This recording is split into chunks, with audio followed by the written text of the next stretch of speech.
Hi everyone. Hello. So these next two videos are going to walk you through worksheets 3 and 4.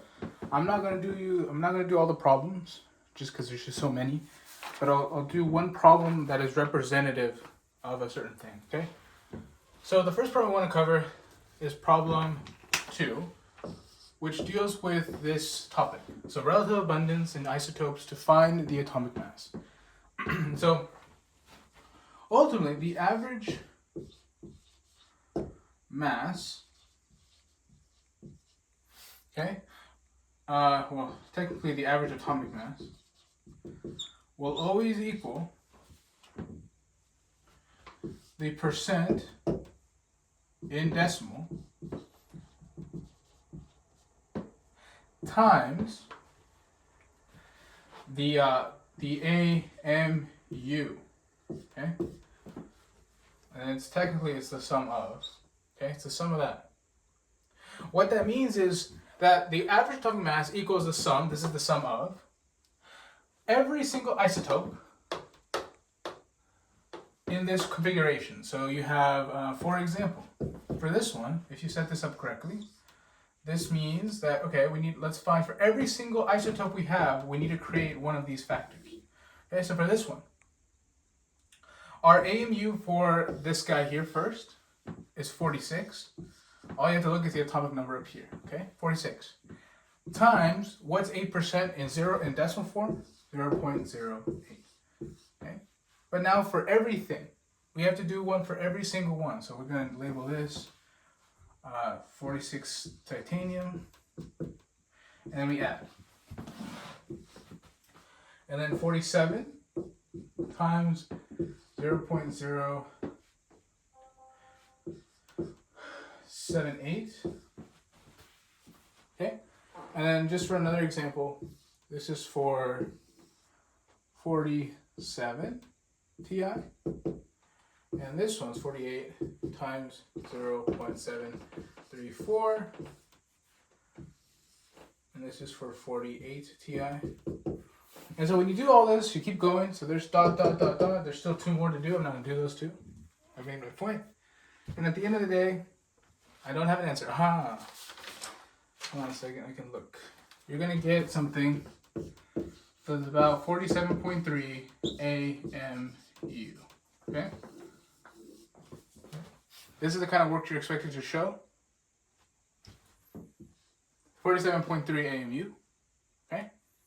And a really quick way to check, right, is to determine, okay, what makes up the majority of my mass? It's the 48. So this number should be near 48, and it is. Okay? Okay, let's look at that. So number 1 is also like that. Make sure you know how to do this, because this is a pretty easy question to be tested on. Okay?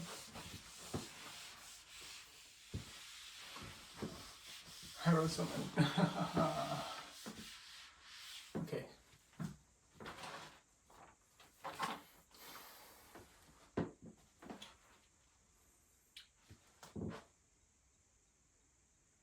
We'll do 4 and 6.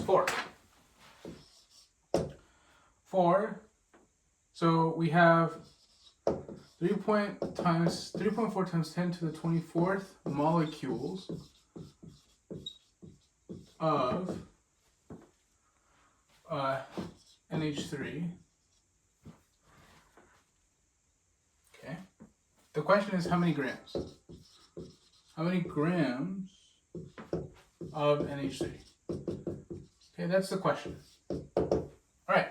So what you first need to do, you don't need to do this every time. Once you get comfortable with it, you're good, right? You need to make a map. So we start with molecules. Okay. Think about what's the next thing you want to do. Well, we know that we can turn molecules into moles. Okay.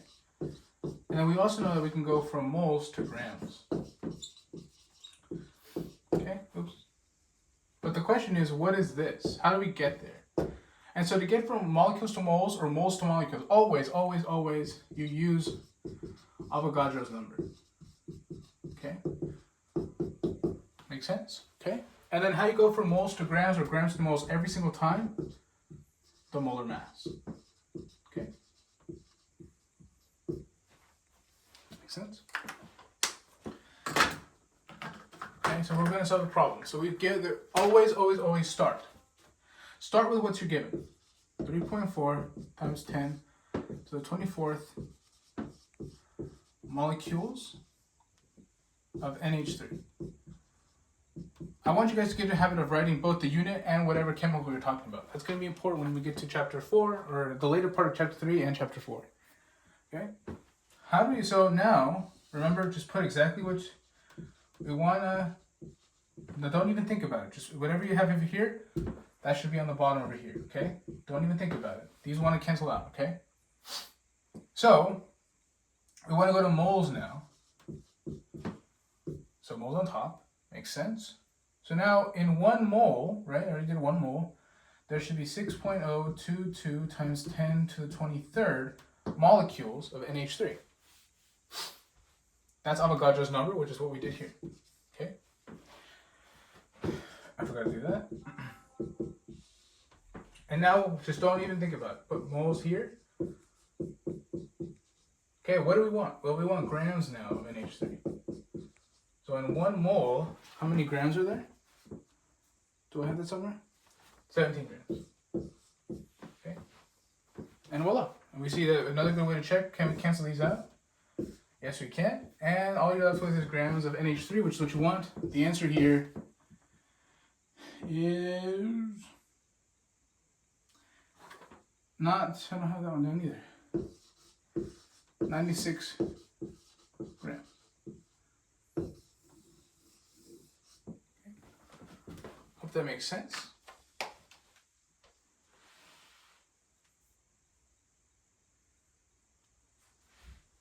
Let you look at that. And then we have one more to cover.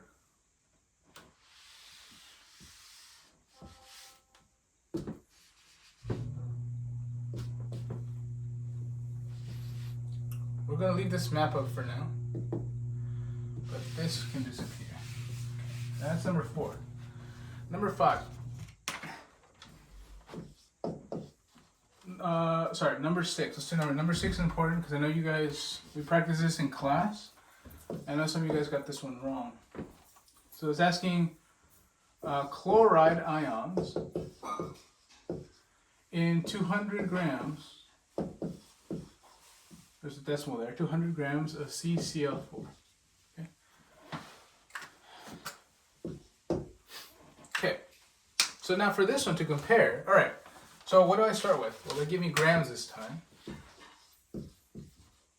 And I need to go to ions, okay? You can basically write ions or molecules. Ions and molecules will both be represented by Avogadro's number equally. So we're going to go from grams to moles. Okay, but I want you guys to pay attention. We're going from grams of CCl4. This is why it's so important to make sure that you differentiate what you're talking about. Grams of CCl4 to moles of CCl4. Okay?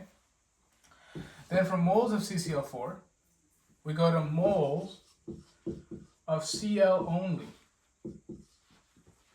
Okay, we cannot jump this. This step is not jumpable. You cannot jump. We have to go in order. We got grams of CCl4, moles of CCl4 to moles of chloride, and then finally ions of chloride. So this one requires 4 steps, or 3 steps technically, but 4 different values. Okay. So again, I would say how to go from grams to moles, always the molar mass. Okay. This introduces a new concept to us called the mole ratio, which asks the question, how many of this is in this? Okay, and we'll get to that. And then finally, again, to go from moles to ions, it's Avogadro's number. Okay, so let's see how that works. So notice how they're different. Okay. All right, so we'll do this on top. Like I said, always start with what they give you. We're going to start with 200 grams of CCl4. Multiply that by, okay, so we need grams of CCl4. CCl4, okay. And 1 mole of it, because we want to go from grams to mole of CCl4. Have I calculated that somewhere? Please tell me I have. 153.82 grams of CCl4. That's its molar mass, okay? You just add the C plus the weight of the 4 CLs. Then we want to talk about the mole ratio, okay? The mole ratio is, you're going to ask yourself, how many of CLs do we need to make 1 CL? And you can clearly see there's a 4, okay? So in 1 mole of CCl4, right, we need 4 moles of Cl. Does that make sense? Okay, this is a very important concept. Mole ratio is super important. Okay, that's where the 4 comes from. Ask yourself, how many CLs do I need for 4? Or if I ask you how many, find me the fluoride ions in this guy, right? At some point you're gonna use the mole ratio. There are 3 moles of fluoride in 1 mole of iron, in 1 mole of iron fluoride. Does that make sense? Okay, think of it that way. And then finally, 4, in 1 mole of chloride, okay, 1 mole of chloride, there is 6.022 ions, times 10 to the 23rd ions of chloride. And at the end, the final answer you get is 3.132 times 10 to the 24th chloride ions. Does that make sense? Okay, this is the kind of work that you will be expected to do on the exam. All right? Cool? All right, let you look at that really quickly. More practice, so 3 through 6. Question 3 through 6 is all of this kind of practice. And I know you're going to practice this on your homework, which is great. Okay.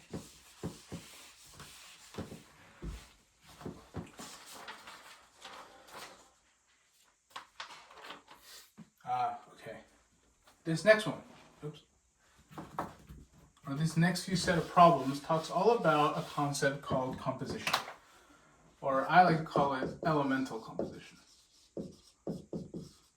Okay, this tells us how many atoms of a certain element are within a molecule. Elemental composition. How many atoms in molecules? Okay. Okay. So we're gonna do number 8 again that we did in class, and then we'll do number 10. And then we'll do number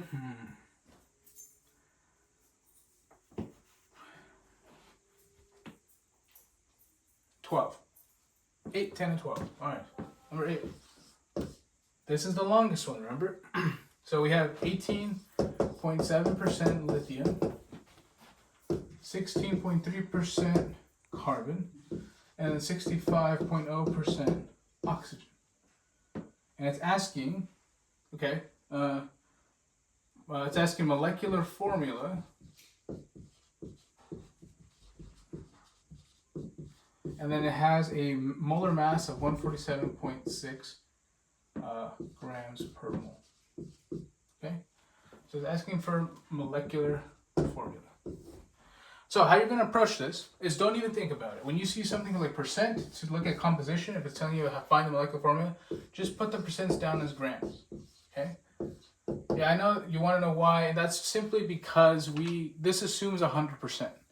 So if you wanted to do it, the step would have been,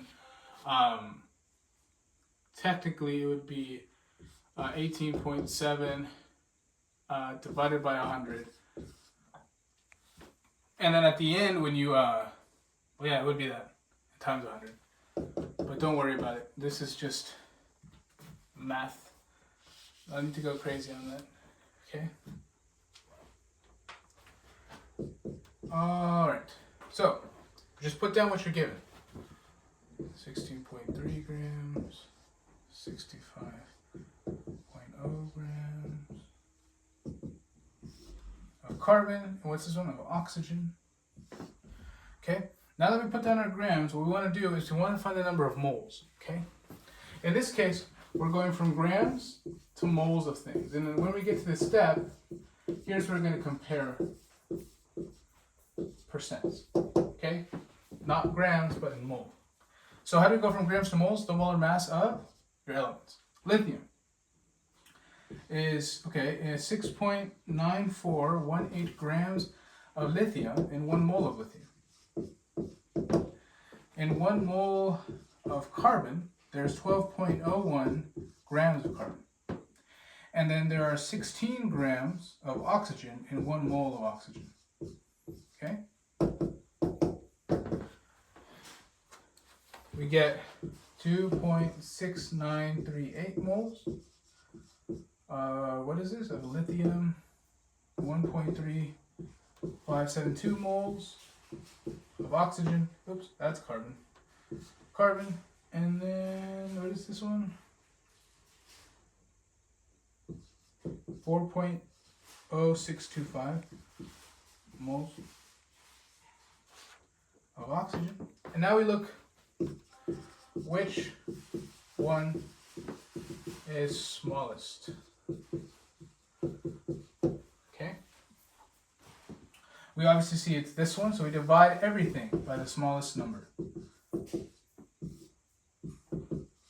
And this dividing gives us the smallest contribution it compares the relative percent abundance compared to the smallest molecule. So in this case, carbon is going to be 1 because it's the smallest. That makes sense, right? This guy, lithium is going to be 2, and this guy is going to be 3. So now we can start filling stuff in. Okay, how many C's do we have? 1 C. How many lithiums do we have? 2. And how many oxygens do we have? 3. Okay?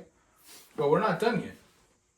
This is an empirical formula. Now we have to check to make sure that this is all we go. And so when we do the molar mass of this, this time we need to check the molar mass. We get somewhere along the lines of 75 grams per mole. Okay? But now we want to compare to actual molar mass, which was 147.6 grams per mole. And I hope you guys can see now, that when you compare both of these two, all you want to do is take the molar mass of the molecular and then divide that by the calculator you have on your empirical, which is like 75. And then when you do this, you realize you get a number here that's 2. What that tells you, and so a really quick equation, molar mass of, what was this called? Molecular? Divided by the molar mass of empirical. And so you have to guys know what empirical and molecular means. Empirical means it's the chemical formula where its coefficients are the lowest it can be, like you can't divide anything in them. So clearly we see we need to double all the coefficients because of that too. So we double, and we get the final answer to be lithium 4, carbon 2, oxygen 6. And that is the molecular formula. Okay?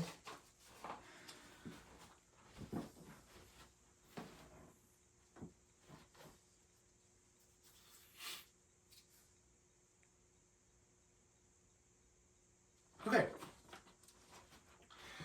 I'll let you look at that. So we're still, for number 10, we're still in elemental composition. We're just looking at different things now.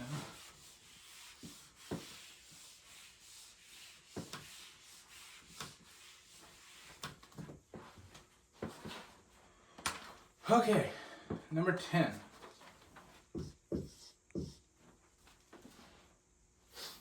This is nickel, Ni2SO4, and then there's a 3. So it's nickel 3. Okay, nickel 3 sulfate.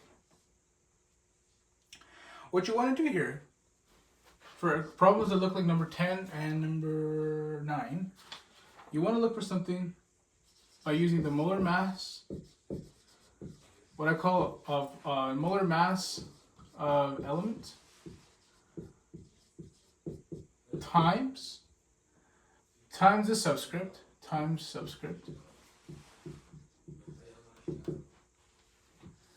divided by the molar mass of total compound, okay? So as you guys can see, it's asked for what? The percent of nickel, the percent of sulfur, and the percent of oxygen. So what we do for the nickel one,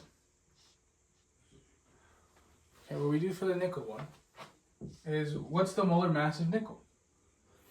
So that's going to be 58.6934 grams per mole. Okay. But there are two of them. So there's two nickels. You guys see those two, right? Divided by the total, so this whole thing is 405.575 grams per mole. And at the very end, we want to multiply everything by 100 because it's asking for a percent. And then we get a number, which is 28.9%. Okay? And if you did everything correctly for sulfur,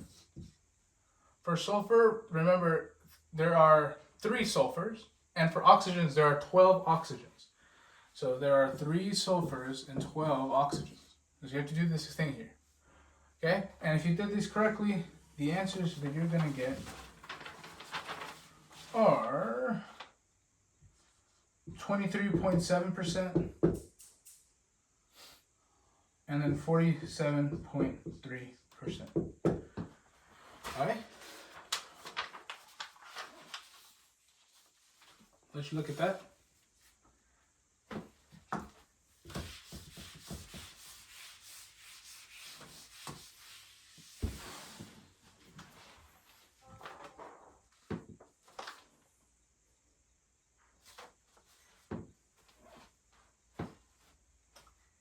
Let's do number 12, just to kind of show you what I mean here. So this one, we have an empirical formula.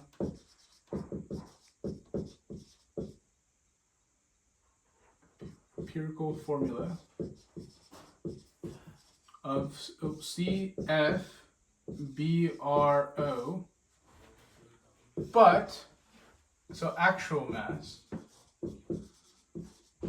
is 254.7 grams per mole. Okay, so remember the equation I gave you, right? N equals the multiplier. So it's the subscript multiplier. Subscript multiplier equals actual mass. These are typically given, divided by your empirical mass, which we have to calculate. Okay? And so when we do this, we're going to get 254.7 grams. That's what they give us. Divided by, so the total molar mass of what you have is 127.912 grams per mole. Okay. Right. That's all this. Molar mass of C plus F plus Br plus O. And in total, it's going to give us a multiplier of 2. So that means that the actual molecular formula for this is C2, F2, Br2, O2. Okay? And that is 12.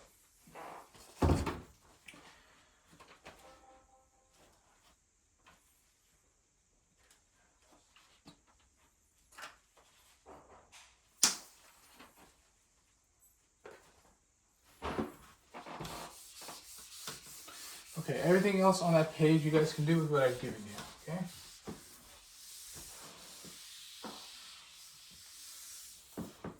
Alright.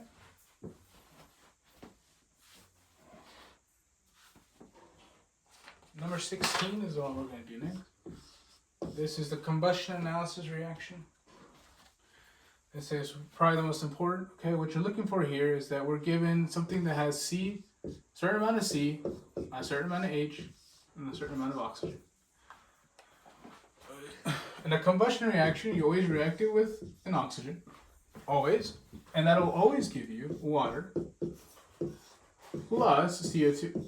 Okay, and we don't have to balance this because we don't really know what's here. Okay, and so they give us that what we got is 10.942 grams of carbon dioxide, CO2, and 4.476 grams of water. Okay. So what we're basically doing here is looking at the products and determining, okay, so how many grams of carbon dioxide did we get? Well, we got about 11 grams. So that tells us that in this compound, there are a certain amount of moles of carbon. Okay, and it's only here. And in this compound, there's only hydrogen, so we can determine that. And we combine those two numbers together because that tells us these two. Okay, and then we subtract. Well, we add those two numbers up, and then we subtract it from the total initial mass. So the initial mass of CXHYOZ. Okay, what did they give it? 4.05 grams. Okay, and so let's start, right? So like I said, just put down what they give you. Your first step is to solve for the moles and grams. So step 1, when you look at a combustion reaction, find moles and grams. Oops, I shouldn't say that. I want to say and grams of carbon and hydrogen. So this step is what takes long, okay? So we start off with this. There's 9.2 grams of carbon dioxide. So we want to go from grams of carbon dioxide to grams of carbon, right? So we're going to go from grams to moles of carbon dioxide. And then from grams of moles from carbon dioxide, we're going to go moles of C. And then from moles of C, we want to go to grams of C. Okay? And we know how to do all this. This is molar weight, this is molar mass, my bad. Molar mass. Okay?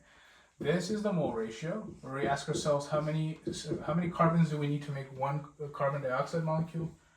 And then here is again the molar mass, but the opposite way. Okay?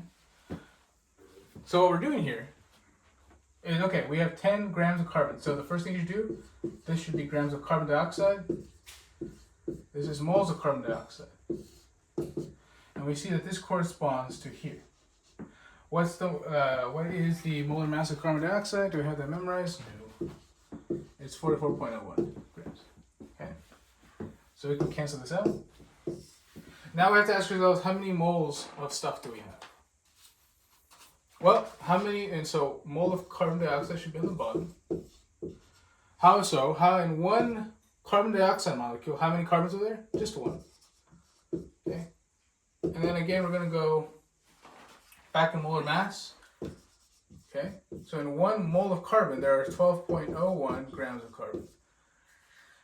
Okay.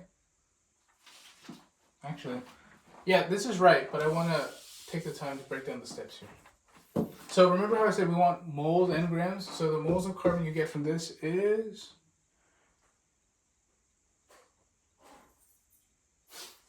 0.2486 moles of carbon. Okay.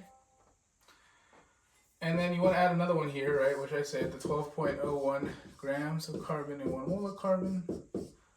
And then that'll give you how many grams of carbon? 2.986 grams of carbon. Okay, so you're going to have grams of carbon and moles of carbon. We're going to save those two somewhere. We'll save this here. So we have 2.98 grams of carbon. And then we have 0.2486 grams of carbon. Or moles, not grams, moles.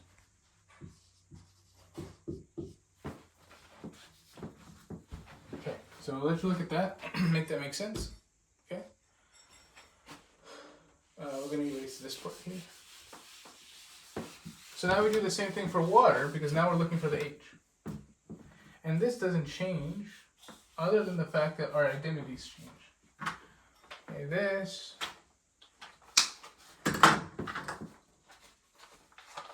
becomes grams of water. This also becomes water.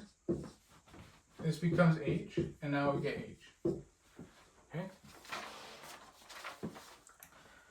So we start with 4.476 grams of water. Multiply that by its molar mass. So there are, I think, 18.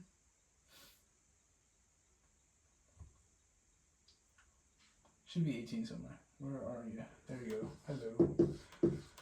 Grams of water in 1 mole of water.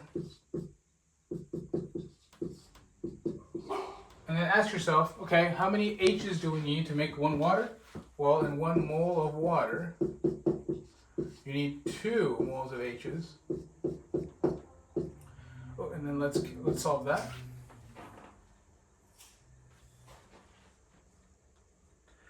Zero 0.4986 moles of H.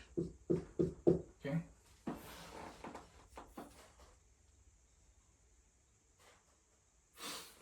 And then we add again here. Okay. In 1 mole of H, there's 1.0079 grams of H, which will give us 0.401 grams of H. Okay, so now we find our moles and grams of H. Move these over here. We have, what is it? 0.501 grams of H, and then 0.4986 moles of H. Okay.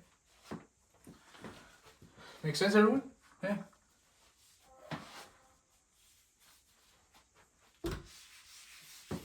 So now we can erase this.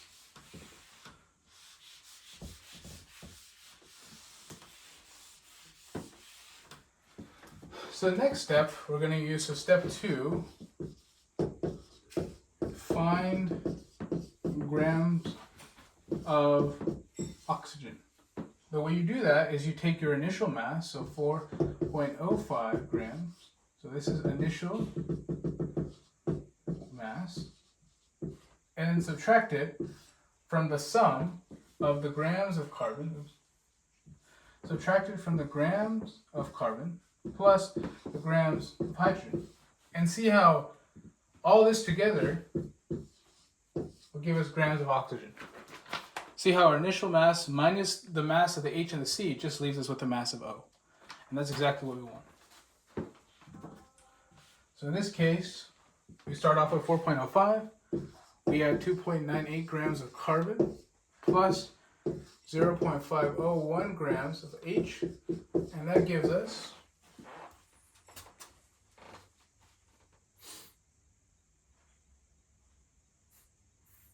where is the answer? Oh, 0.593 grams of oxygen. Okay. All right. And now step 3, so make sure that makes sense. Step 3, I'll erase this.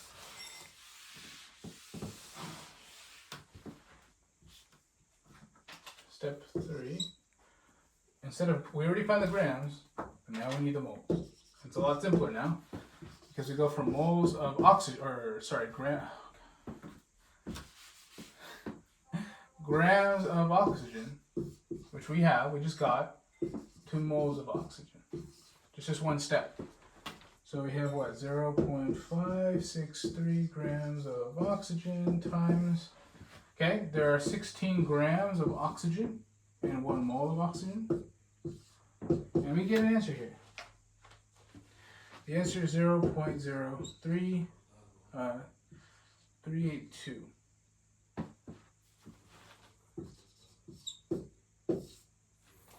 Pretty simple. Step 3 is pretty easy once you do step 2. Okay, and now step 4. Compare moles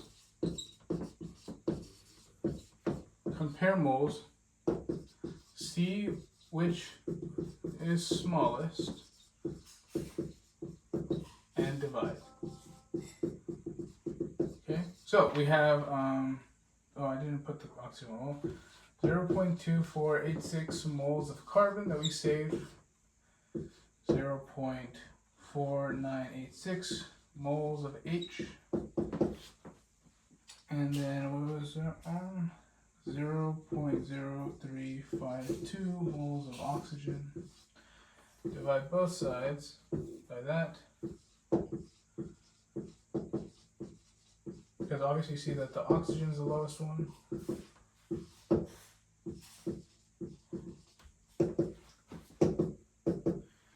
So carbon, you get 7. Hydrogen, you get 14.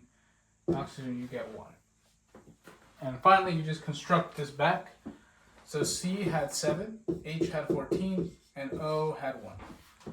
Your answer then is C7, H14, 1O. Does that make sense? Pretty long problem, not gonna lie, but we did it.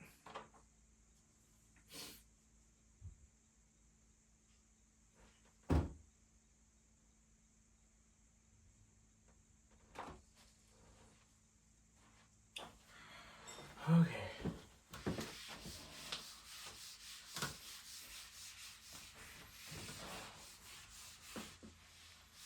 So next up, a whole new thing now.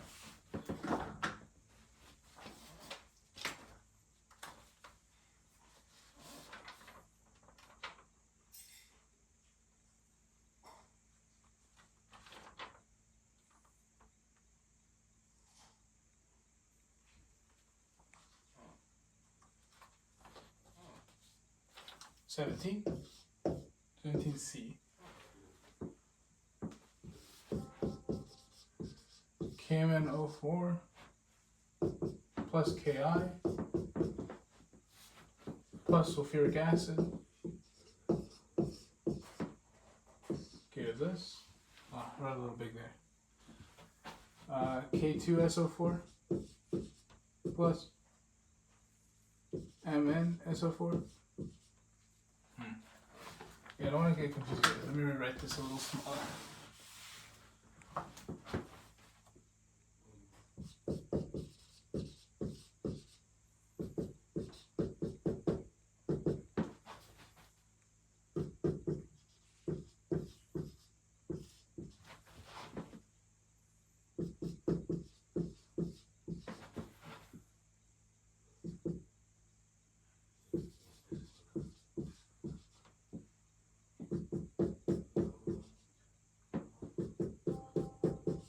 Okay, so now we finally have our thing. Like I always said, divide it down the middle. We're going to just take a note cube. Okay. How many K's are on the reactant side? We have 1, 2. How many MNs? 1. How many oxygens? In this case, let's make SO4 a group. Let's see if that works out for us. We have 1 SO4, okay? Oh, but there's multiple oxygen species.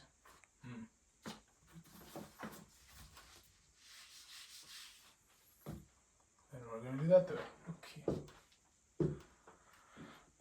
Oxygen, there's 8 of them. I, 1 of them. Sulfur, 1 of them. And then H, 2 of them. Okay? This side, 2 Ks. So 2 Ks. SO4, how many SO4s do we have? We have 2 of them. How many MNs do we have? 1 of them.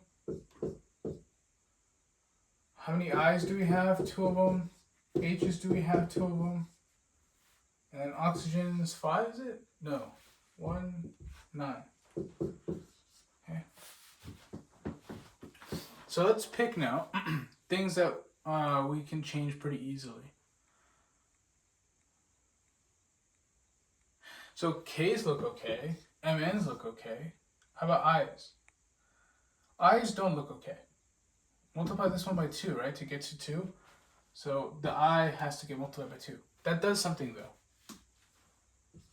That changes this to 3 now, meaning it's not balanced anymore. Okay? I have 3, we have 3 potassiums, 3 Ks. Alright, so now we look at hydrogen. Hydrogen's okay? Yeah, they're cool. Sulfur's okay? No. We need to add 2 sulfurs. So let's play around with this. Okay? Let's add a 2 there. That gets our sulfur, but now we have a few different things we have to take into account. We now have 4 hydrogens, and we have 8 new oxygens. So let's recount the oxygens. 4 plus 8, that is 12. Okay, now I have 2 oxygens. Okay, so sulfur is good, I is good. Hydrogen, we have 4, we have 2 here. Let's multiply this by 2. Okay, yes, 2. But now that changes back our oxygen, all right? So we have 8 plus 2, 10. Okay. What else can we do here?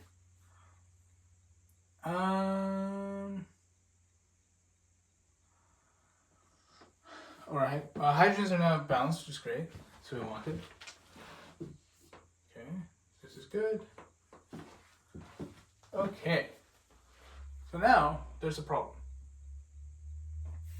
Where are we? Let's choose the K and the 3.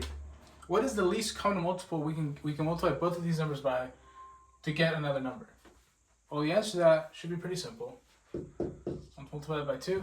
I'm going to multiply this by 3. So we need 6 Ks on this side.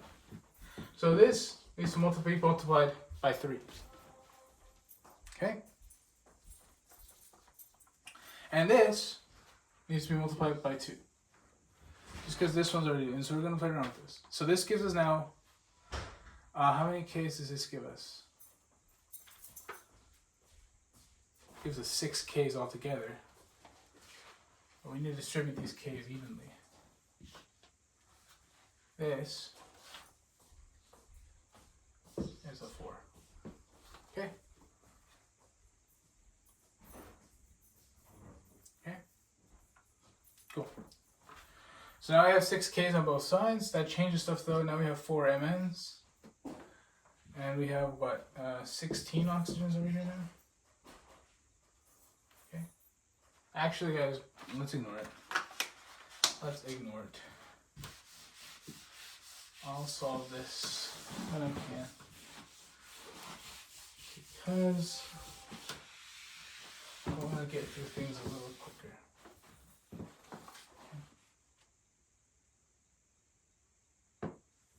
Okay. So I want to show you, right, solid magnesium, solid plus nitrogen gas. This is number A, or this is letter, actually this one's not as important. Okay, let's do the other one. The B, so 18B is a double displacement. You take sodium hydroxide, NaOH, plus aqueous hydrochloric acid. So make sure you add that aqueous sign in here. And it gives us what? A liquid plus a product. When you see an OH like this and an H, right? OH plus H, what does that equal? It gives us H2O, which is water. This will always be a liquid. Okay? Plus NaCl, which just stays in solution. There's no reaction here. Oops. This is called an acid-base neutralization reaction. That is a double displacement. What essentially happens is this guy switches dance partners, and they both switch dance partners. That's the double part. Okay? Does that make sense? Alright. I will not go over simultaneous reaction because that is not important right now. I will give you some notice. H2, O2, N2, F2, Br2, Bri2, and then Cl2. These are the 7 diatomics. So this is the answer to 18. Those are the 7. Therefore, B is the answer because it's not. Okay. All right. Number 22. I'm only going to do two more, 22 and 24, I think. Yes, 22 and 24. 22. We have silicon oxide reacts with carbon to give us silicon carbide plus some carbon monoxide. Okay. All right. First of all, when it gives us a problem, we want to make sure that it's balanced. Is this balanced? No. There's two oxygens inside, and only one. There's two oxygens on this side, and this only has two. Okay. How do we do that? Well, how to do that? First of all, we want to put a 2 here, so that gives us 3 carbons. Okay. So, divide down the middle. Silicon 1, oxygen 2, carbon 3. Yeah. Oh, carbon 1. Skipping ahead, jumping around. Okay, Si, C, and O. Without this 2, there's 1 Ci, 1 C, 2 Cs, and 1 O. Okay? So this O is worrying me. I multiply this side by 2. Okay? So we just move that 2 up here. But now that gives us another carbon. So there aren't 2 carbons, there are 3 carbons. Luckily for us, though, we can easily multiply this by 3. Okay? Bam. Equation's balanced. Always make sure your equation is balanced. So that's done there. So that is our equation that we're dealing with. Okay? The question is, determine the limiting reagent when you mix 5 times 10 to the 23rd, times 10 to the 3rd grams of silicon dioxide with 5 times 10 to the 3rd carbon. What is the maximum number of silicon carbide that can form? So it gives us, like I said, it gives us this guy and the amount of this guy. And then they're telling us, okay, how much of this? This is a classic limiting reactor problem. Okay? So you do both. So what we're essentially going to do is do stoichiometry for both of them, from product to reactant. To give you a kind of a picture, right, we're going from grams of a reactant, doesn't matter, it can be this one or this one, okay? We're going to moles of a reactant, then to moles of a product, which is specifically this guy, that's what they're asking for, and then again to grams of a product. It's 4 steps, okay? So how do we go from here? This is the molar mass, right? What's this? The molar ratio. And what's this? The molar mass again. Okay, so let's start with, we got to do both of them, so I'll go with this one first. There's 5.0 times 10 to the 23rd, or 23rd, times 10 to the 3rd grams of silicon dioxide. Is this silicon? Yeah, it is silicon dioxide. Okay. Multiply that by its molar mass, which is 60.08 grams of silicon dioxide in 1 mole of silicon dioxide. Now we got to ask the mole ratio. Okay, well, how many silicon dioxides do I need to make my silicon carbides? Your answer should be, it's a 1-to-1. So 1 mole of silicon oxide can only make 1 mole of silicon carbide. So this, remember, mole ratio can be used as a subscript thing or a coefficient thing. Same thing. Okay. Oops. Then we'll multiply this again. Now, remember, don't think about it. 1 mole of silicon carbide. We need to find now the molar mass, right? Which is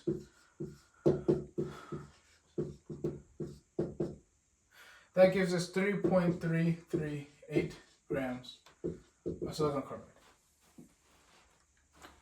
Okay, so we don't know anything yet. Now we got to do the other one. Oh, they're the same number. Okay. Grams of, what are you? Oh, carbon, straight carbon. Interesting. Okay. So there are 12.01 grams of carbon in 1 mole of carbon. Right? Does that make sense? That's the molar mass of carbon. Now, how many molecules of carbon does it take to make one of the silicon carbide?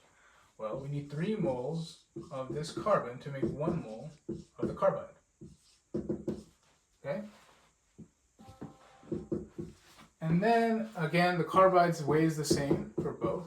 And then we need 1 mole of silicon carbide, and that gives us an answer of 5.566 grams of silicon carbide.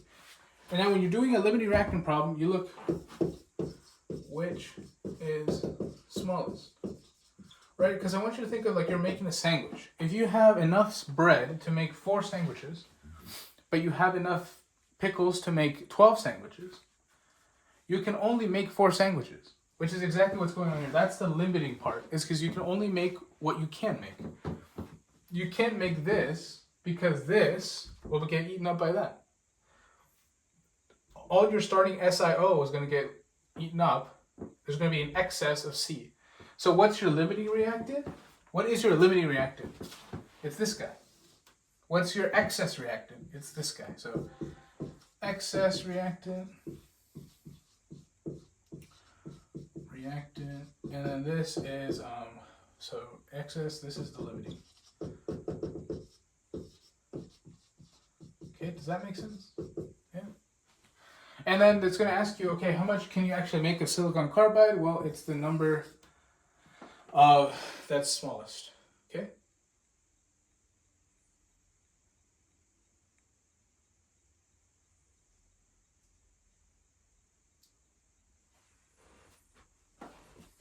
Okay. All right. So for this is 22A, 22B now is kind of it's useful. Okay. So it's asking what is the excess reactant that remains. Okay.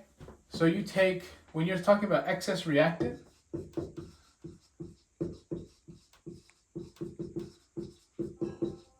step 1, subtract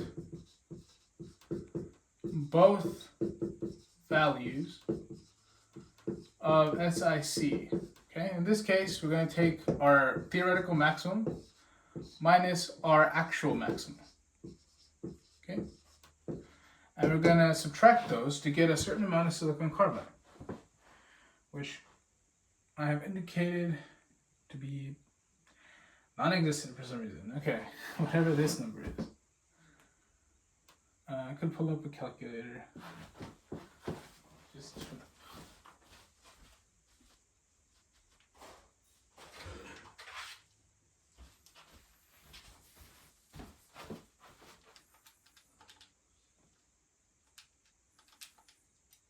okay.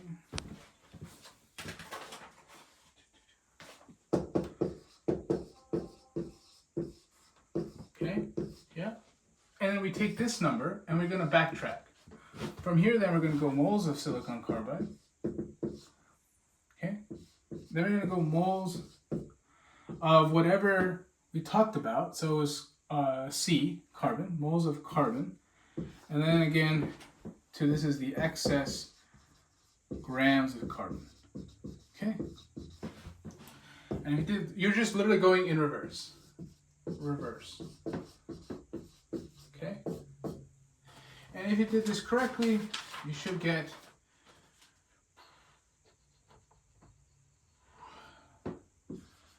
2.0 times 10 to the third grams of carbon left over. Excess left over. Okay? Does that make sense? This is a pretty involved problem, but that's how you do it. And finally, 24.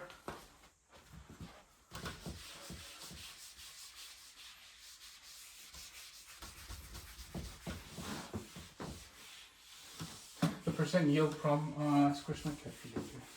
I hope it's okay. Oh, it'll work here. Yeah. Let's switch numbers. This is a percent yield problem. Pretty good one here. Percent yield. Okay, percent yield. So when we're looking at a percent yield, what 82% yield means okay, translates that to, we made, as an experimentalist, as a scientist, we made 82 grams. Okay, we made that in the lab. We made that. But we could have gotten 100 grams in theory. Okay, that is a theoretical maximum. That's what you should think of. Okay, in theory. We only made 82, but we could have gotten 100.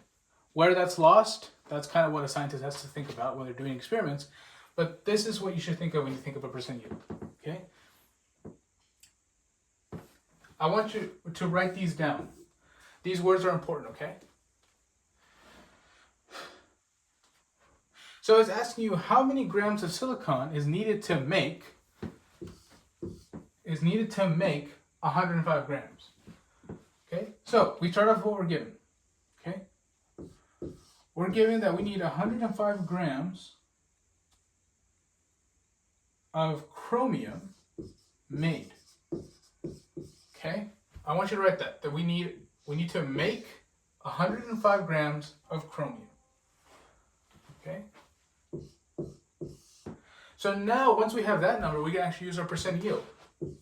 So, we need 82 grams made in 100 grams in theory. Okay?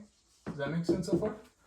Okay? Because now we're going from the experimental world into the world of theory, when we actually do the math. Okay?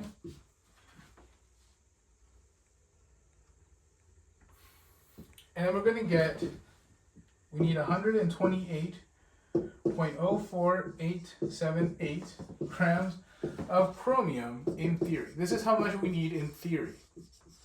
Okay? So then we take our theory number. Oops. Let's just round it here. Go with this. Chromium. And I'm going to call this theoretical or in theory. Okay?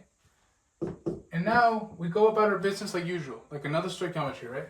We go from grams of chromium. So it's asking for how many silicon. So grams of silicon, question mark? That's what we're trying to find. So we go from grams of chromium to moles of chromium to moles of silicon to grams of silicon. Okay, does that make sense, everyone? Yeah? So this is step 1. And this is step 2.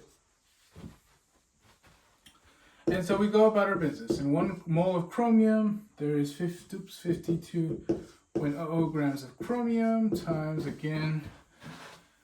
Now we have to ask ourselves, all right, how do we go from, so if we're looking at this, how do we go from grams to moles? We know that, molar mass. Okay. How do we go from moles of something to moles of another thing? The mole ratio. Okay. In this case, we look at our balanced equation, which it gives us. It tells us that to make, for every 4 moles of chromium, we need 3 moles of silicon. And then we multiply this again by now the molar mass of silicon, which is 28.09 grams of silicon. And that, at the end of the day, tells us that we need to use 51.9 grams of silicon for our reaction. All right, so that has been worksheet 3. I'll post a worksheet 4 as soon as I can. But that is it for me. Okay, let me know if you have any questions.